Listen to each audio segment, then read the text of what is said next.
দেখলে তুমি দেখলে তোমার ঠাম্মি কেমন? আমার জন্য সহ্য হয় না মহিলাটাকে। করছোটা কি না? আস্তে কথা বলো। আমাদের কথা শোনার এখানে কেউ নেই জটু। বাড়ি শুদ্ধ সবাই সেই শ্যামা চৌধুরীর কথা শোনার জন্য কান পেতে বসে থাকে। তোমার ছোট কাম্মা কিছু বললেই সেই কাজ যেন সাথে সাথে হয়ে যায়। একবার ভেবে দেখো ডোডো, আমরা এত সুন্দর ভারী গয়না গিফট করলাম, আর তোমার ঠাম্মি পেঁচার মতন মুখ বানিয়ে নানা নানা করে গেল। আর যেই ছোট কাম্মা এসে বোঝালো অমনি গলে গেল, পড়ে ফেললো বালাটা। কেন ডোডো? এই বাড়িতে কি ছোট কাম্মা ছাড়া কোনো কাজ হয় না? মানুষকে বোকা বানিয়ে এত সুন্দরভাবে কনভিন্স করে কি করে তোমার ছোট কাম্মা? সিনা, আমি কি বলছি সেটা শোনো। এই ছোট কাম্মার ব্যাপারটা নিয়ে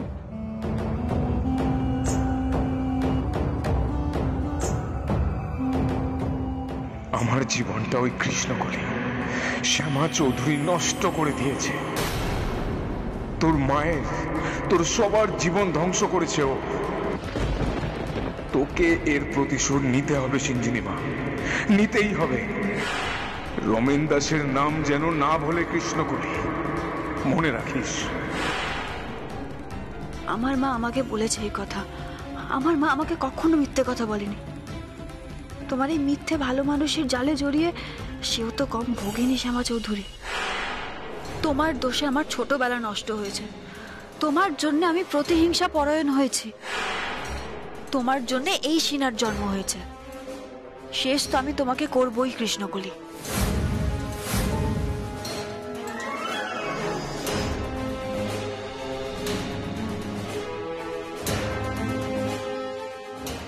কি হলো সিনা? তুমি কি শুনলে আমি কি বললাম? হ্যাঁ, আমি সবটা শুনেছি। সিনা, প্লিজ একটু বোঝার চেষ্টা করো। এই মুহূর্তে কিন্তু এত তাড়াহুড়ো করা আমাদের জন্য একদম ঠিক হবে না। ঠাম্মি এত বছর ধরে যার উপর সব থেকে বেশি নির্ভর করে এসেছেন, তার কথা ছেড়ে আমাদের কথা কেনই বা শুনতে যাবেন? এটা এক্সপেক্ট করাটাও কিন্তু বোকামি সিনা। তাও তোমার ছোট কাম্মার যেন সবকিছুতে বাড়াবাড়ি। একটু মিষ্টি করে হেসে বলে দিলেন, পড়ো না মা, তোমার সুন্দর লাগবে তো, এত ভালোবেসে তোমার নাতি নাত বউ দিচ্ছে, পড়ো। আর অমনি পড়ে ফেললেন। বুঝিয়ে দিলেন একটা ছোট্ট সিদ্ধান্ত ধাম্মি ওকে ছাড়া নেন না।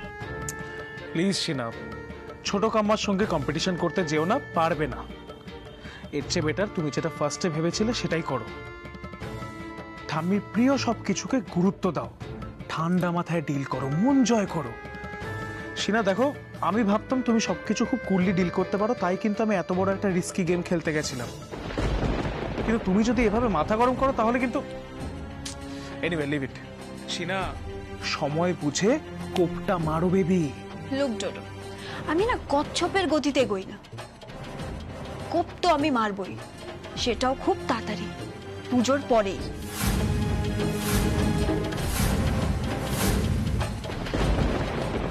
যিনি এক পাও শ্যামা দেবীর অ্যাডভাইস ছাড়া এগোন না, তিনি নিজে আমাদের নামে সব সম্পত্তি লিখে দিয়ে যাবেন।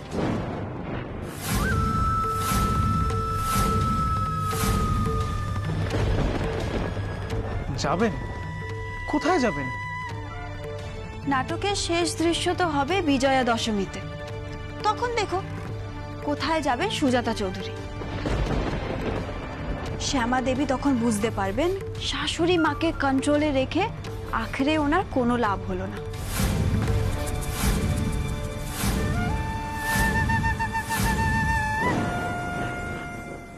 কৃষ্ণা, আমি কিন্তু তোকে অনেকবার জিজ্ঞেস করলাম, বল না তোর কি হয়েছে? অনিরুদ্ধর উপর আমার রাগ হয়েছে দিদিভাই। কেন, তোরা ঝগড়া করেছিস? না গো দিদিভাই, ঝগড়া করলেও তো হতো, ও তো ঝগড়াও করে না আমার সঙ্গে। সারাদিন বলে সাবধানে সাবধানে থাকো, দেখো কৃষ্ণা কোথাও যেন লেগে না যায়, এটা করো না কৃষ্ণা, ওটা করো না কৃষ্ণা, পারলে যেন আমায় তুলোয় মুড়ে রাখবে। আমি ওকে কতবার করে বললাম ডক্টর ওকে কি বলেছে আমাকে বলতে, ও কিছুতেই বললো না। কেন, ডক্টর কি এমন বলেছে অনিরুদ্ধ তোকে বলছে না? আমি টেস্ট করিয়েছিলাম না, সেই রিপোর্টটা এখনো দেয়নি, কিন্তু অনিরুদ্ধ ডক্টরের সঙ্গে কথা বলেছে, ও জানে রিপোর্টে কি এসেছে। ওকে দেখে না আমার মনে হচ্ছে কিছু একটা হয়েছে, কিন্তু ও আমাকে বলছে ডক্টর ওকে বলেছে কি সব নর্মালি আছে। আচ্ছা, সব যদি নর্মাল থাকতো তাহলে আমাকে কোনো কাজ করতে কেন দিচ্ছে না বলো তো? আরে কৃষ্ণা, প্রেগনেন্সির প্রথম প্রথম তো এরকম হয়, তাই না? দিদিভাই এসব বলে তুমি আমাকে কেন ভোলাচ্ছ বলো তো? আচ্ছা, তুমি আগে কখনো প্রেগনেন্ট মহিলা দেখোনি? ডক্টর তাদেরকে বলে হালকা ফুলকা হাঁটা চলা করতে, এক্সারসাইজ করতে, কিন্তু আমাকে তো সবসময় শুয়ে থাকতে বলছে। এতে আমার সন্দেহ হবে না বলো তো? কৃষ্ণার কি কোনো কমপ্লিকেশন হয়েছে? দেখ কৃষ্ণা, তেমন কিছু হলে তো অনিরুদ্ধ নিশ্চয়ই তোকে বলতো। দিদিভাই, তুমি ওকে জিজ্ঞেস করবে, ও তোমাকে নিশ্চয়ই বলবে। আর ও তোমায় কিছু জানালে আমাকে বলবে, কেমন?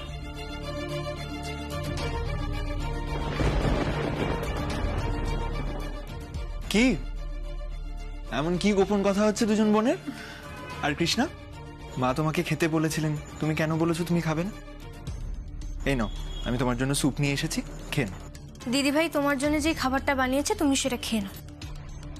আমার খাবার আমি ঠিক খেয়ে নেব, তোমাকে এসব নিয়ে ভাবতে হবে না।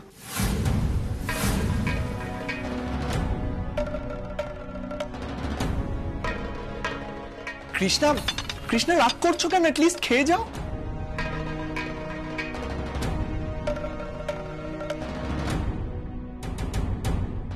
অনিরুদ্ধ, কৃষ্ণার কি হয়েছে? জানি না সৃজনী, আমি বুঝতে পারছি না। অনিরুদ্ধ, তুমি অ্যাটলিস্ট আমায় তো বলতেই পারো। আমি তো কৃষ্ণার দিদি হই, আমার তো জানার অধিকার আছে।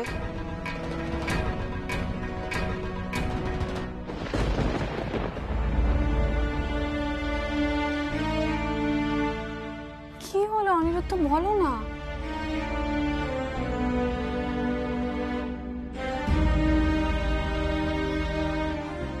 হ্যাঁ সৃজনী, তুমি ঠিকই বলেছ। আমি মাকেও কথাটা জানিয়েছি, আর তোমারও জানার অধিকার আছে। কিন্তু প্লিজ কৃষ্ণাকে কিছু বলো না। কৃষ্ণার পেটে একটা টিউমার আছে।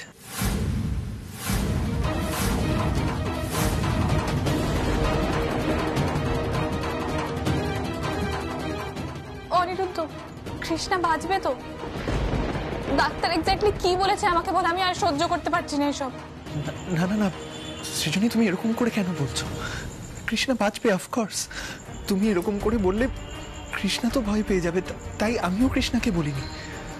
তোমাকে বললাম, কিন্তু তোমাকে স্ট্রং থাকতে হবে প্লিজ। আমাদের কৃষ্ণাকে বাঁচাতেই হবে সৃজনী।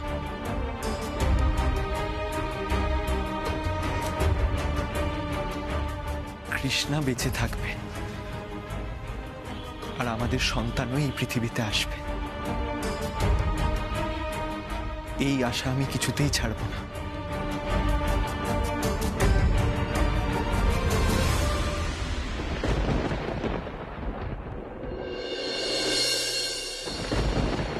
পুজোটা মিটুক, তারপর ধীরে সুস্থে ওদের বিয়ের কথা ভাবা যাবে।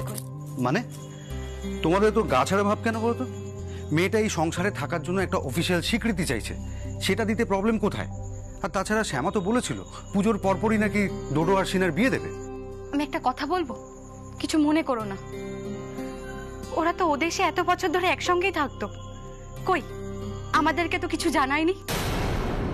তাহলে এখন বিয়ের জন্য কিসের এত তার? আমি তো সেটাই বুঝতে পারছি না। ওই যে সিনহা বলে না, ওই এই বাড়ির একজন হয়ে উঠতে চায়, তো হোক না, তাতে অসুবিধা কোথায়? কাউকে আপন করতে গেলে শুধু মন থাকলেই হয়, তার জন্য আইনি স্বীকৃতির কি দরকার বলো তো? এ আবার কেমন কথা? শুরুতে বিয়ে করেনি বলে তুমি সিনাকে অ্যাকসেপ্ট করনি, এখন ও বিয়ে করতে চাইছে, তাতেও সমস্যা?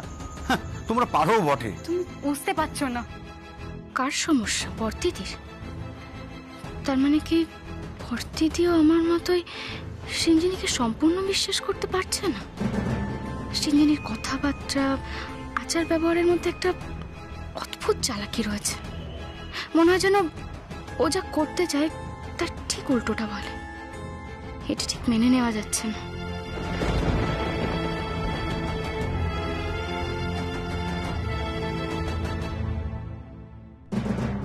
বর্দাদা, আসবো?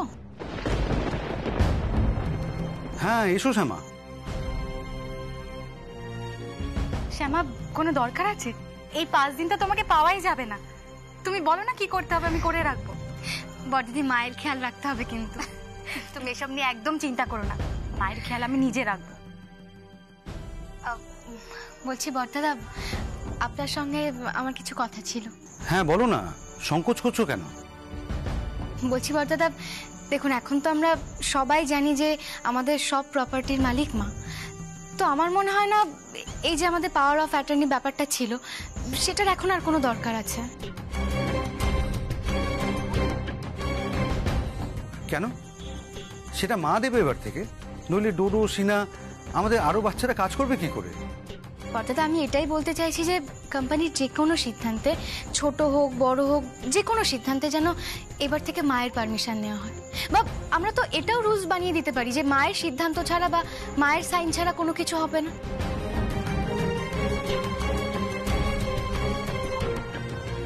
হঠাৎ? এতদিন তো কাজে কোনো রকম ভুল হয়নি, তাছাড়া এতটা বোঝা মায়ের ওপর চাপিয়ে দেওয়ার কি দরকার? পর্দাটা বোঝা কেন হবে? আপনি ডোডো আপনারা যে কোনো পার্টির সঙ্গে যে ডিল করুক না কেন সেটা মাকে সহজ করে বুঝিয়ে দিলেই তো হয়ে যায়। তারপর মা মায়ের মতামত দেবে। দেখুন আমার কিন্তু মনে হয় এটা করলেই ভালো হয়। দেখুন যেহেতু মাই সব কিছুর মালিক, সেখানে পরবর্তীকালে যাতে কোনো রকম কোনো অসুবিধা না হয়, মানে আমাদের ছেলে মেয়েরা যাতে মায়ের ব্যাপারটা হালকাভাবে না নেয়, তার জন্য কিন্তু এটা জরুরি। দেখুন আমার কিন্তু এটাই মনে হয় কোম্পানিতে মায়ের সিদ্ধান্ত বা মায়ের সাইন ছাড়া কোনো লেনদেন হবে না, এতে মা সুরক্ষিত থাকবে। আর যদি এটাই হয় তাহলে তো পাওয়ার অফ অ্যাটর্নি কাউকে দেওয়ারই দরকার নেই, মা তো আমাদের কাছেই আছে। দেখো শ্যামা, আজকাল আমি কোম্পানির কাজ দেখি না, ডোডো সিনা দেখে। তুমি বরং ওদের সাথে কথা বলো, সেটাই ভালো হবে। বর্তদা ছোট কাম্মা, বলছি আমাদের ব্যাপারে কোনো কথা বলছিলে? হ্যাঁ ডোডো, আসলে কি বলছিলাম বলতো, দেখ সবকিছু যখন মায়ের নামেই আছে তখন কোম্পানির যে কোনো সিদ্ধান্তে যেন মায়ের মত নেওয়া হয়, মানে এটাই নেওয়া উচিত। আর সাইনিং অথরিটি মাকেই করা উচিত, তাহলেই ভালো হয়, তাই না? সব থেকে বড় কথা, এটা করলে পরিবারের মধ্যে কোনো ভাঙন ধরবে না।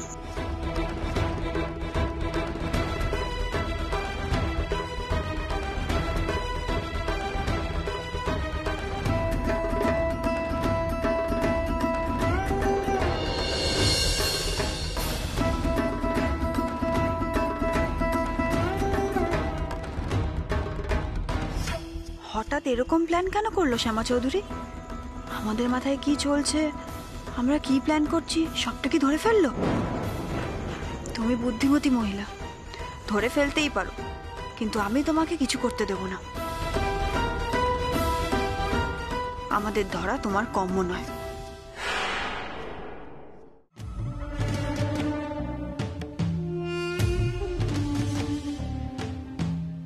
ছোট কাম্মা, তুমি একদম ঠিক বলেছো। আমিও ডোডোকে ঠিক এই কথাটাই বলছিলাম। ঠাম্মি যখন আছে তখন ঠাম্মির সিগনেচার নিয়ে সবটা করা ভালো। দেখো না, আমি আঙ্কেলকে তো এই কথাটাই বলতে এসেছিলাম।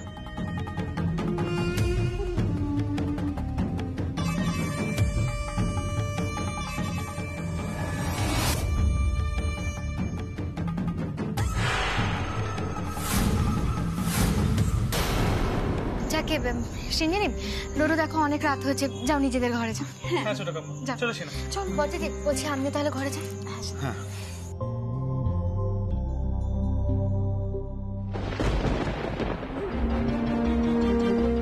এবার থেকে যে সাইনিং অথরিটি মায়ের ওপর থাকবে সেটা বলে তো দিলাম, কিন্তু টোটো আর সিঞ্জিনি এই ব্যাপারটা খুব ভালোভাবে কি নিল?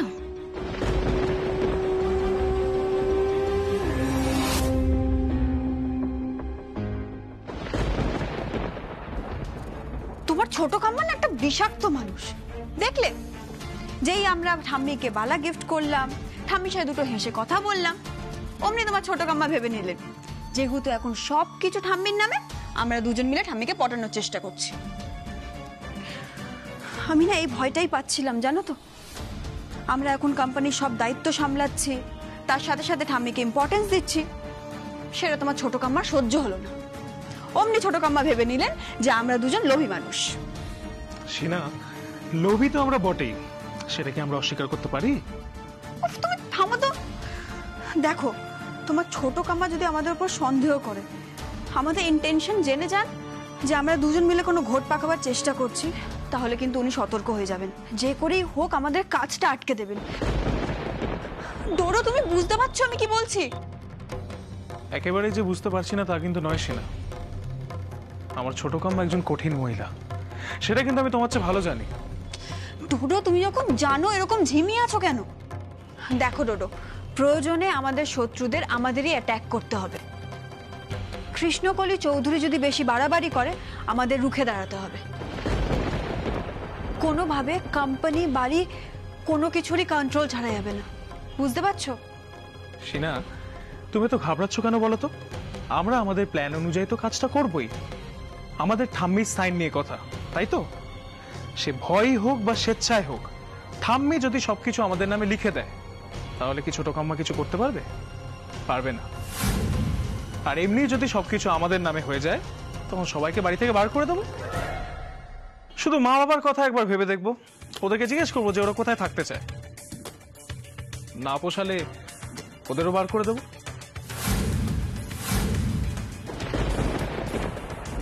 Dodo, I must say you are very dangerous. তুমি তোমার মা বাবাকেও মানো না? কোন মা বাবাকে মানবো আমি? যারা ছোটবেলাতেই বিদেশে পাঠিয়ে দিল পড়তে, বোঝার চেষ্টা করলো না যে আদৌ আমার যাওয়ার ইচ্ছে ছিল কিনা। ডোডো ভালো ছেলে, ও হ্যাঁ বলে দিল। ওর সঙ্গে আমাকেও পাঠিয়ে দিয়ে ঝাড়া হাত পা হয়ে গেল নিজেরা সব। স্বার্থপর, সবাই স্বার্থপর। এদের আমি কেন দেখতে হবে? ডোডো আমার পরিচয় নিয়ে বেঁচে থাকতে বাধ্য হচ্ছে, বেশ হচ্ছে। আমার ছোটবেলা তোর জন্য নষ্ট হয়েছে, তাই আমার ভাগের অপরাধের বোঝা তুই বইবি। আমি কি করব?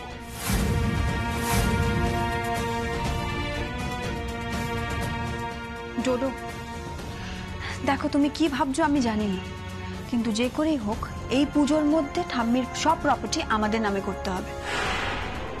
যত সময় যাবে তত প্রবলেমস কিন্তু বাড়বে। সবই বুঝতে পারছি, কিন্তু এত তাড়াতাড়ি সেটা সম্ভব হবে কি করে? সেসব তুমি আমার উপর ছেড়ে দাও, আমি দেখে নেব।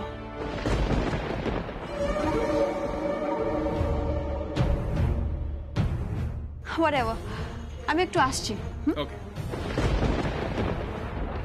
Sheena, you're also quite dangerous.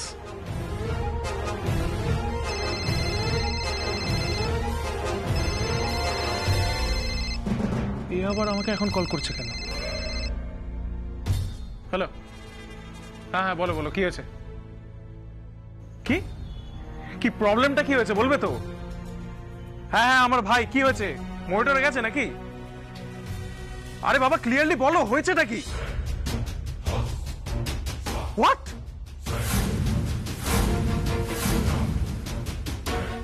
টোটো টোটো পালিয়ে গেছে? ও গড, এবার আমি কি করে?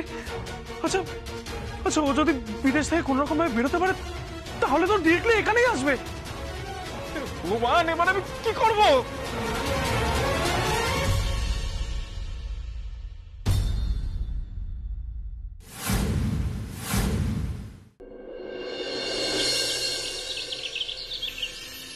বিজলি, বিজলি, এখন আমায় কিছু খেতে দিও না, আমি খাবো না। অনিরুদ্ধ তো সঙ্গে থাকবে, আমি বাইরে থেকে কিছু খেয়ে নেব। শিবাও যেন আজকে থাকে, আজকে যেন আমি আমার ছেলেটাকে নিয়ে তবেই বাড়ি ফিরতে পারি। ও বাবা, অনেক দেরি হয়ে গেলে আর দেরি করা যাবে না। আজ যদি বেল না হয় তাহলে তো। মা, অনিরুদ্ধ চলে এসেছো? বলছি শোনো না, তুমি উকিলকে বলে দিয়েছো তো যে আমরা কোর্টে চলে যাচ্ছি, উনিও যেন কোর্টে চলে আসি। দেখো বাবা, আজ যদি কৃষ্ণ চান তাহলে আমি আমার ছেলেকে নিয়ে তবেই বাড়ি ফিরবো। আই এম সরি মা। কি হয়েছে অনিরুদ্ধ? একটা খারাপ খবর আছে মা।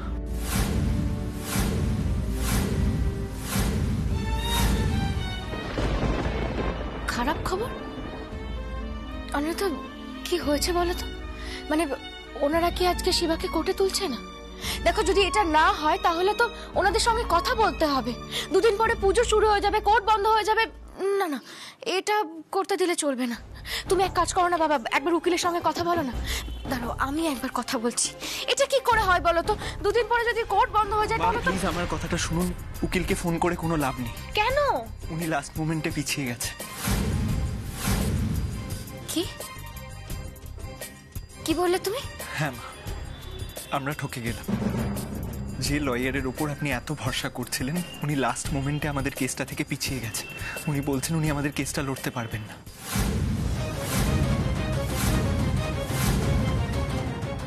পারবেন না মানে?